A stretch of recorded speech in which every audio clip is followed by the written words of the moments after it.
Today is 29th of March 2026. It has now been 30 days since Iranians have been facing a digital blackout imposed by the regime.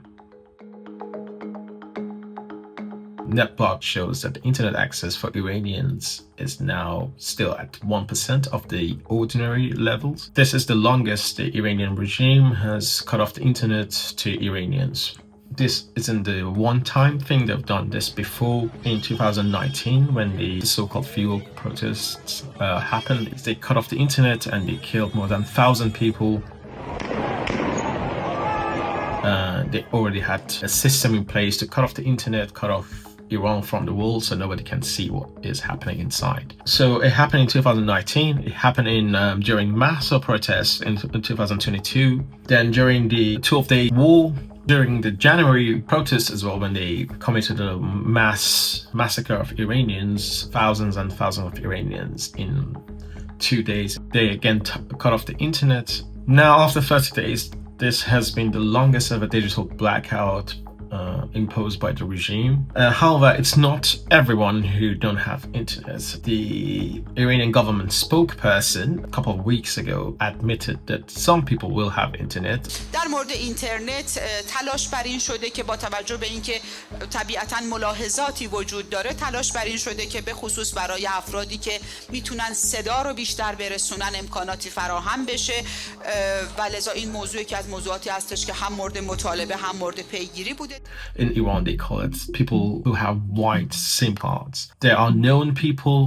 They know what to say, what not to say. They know they might even have a task of trying to do PR for the Islamic Republic. So they'll have internet 24/7. There's no problem with them having internet because they just send the Iranian regime message outside. Something that is interesting as well, some of the Instagram pages have internet access. But it seems they have been repurposed to just work as the propaganda arm of the Islamic Republic. تو فامیل، دوست، آشنا، رفیقات، همین الان با کی قهری؟ حقیقتش با داداشم مشکل دارم. باهاشم قهرم چند ماهی میشه. ما به خونه آقامونو میخوایم. ما جنگ میخوایم.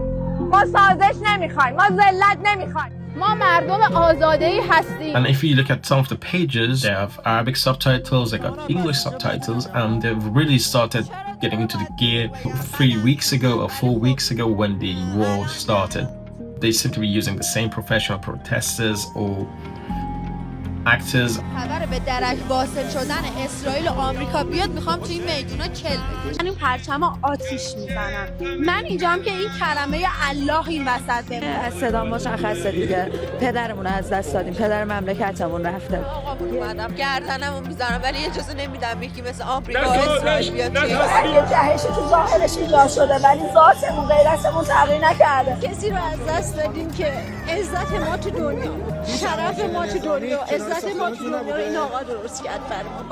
The purpose is to show Iranian people are supporting the government, and if you don't know any better, and if you look at these pages, you'd think that's the case. But I can show you one video that maybe shows a much better picture of what's happening.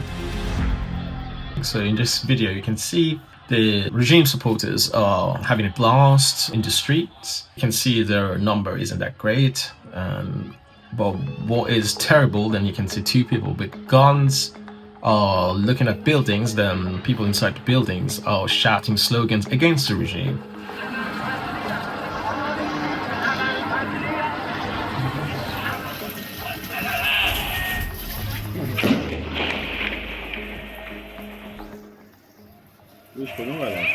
And you can clearly see they're just aiming at people in the buildings and shooting at them because they're shouting slogans. And this is the reality of this situation.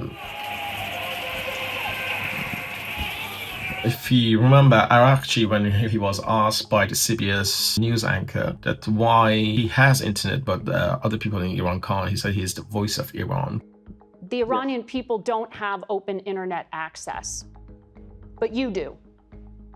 Why? Well, because I'm the voice of Iranians, and I have to defend their right.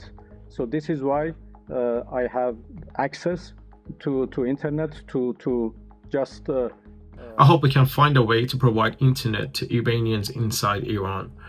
It is their right to have their voices heard, and it is their right to be able to communicate with the outside world and to hear the news and to be able to provide their perspective as well to the world.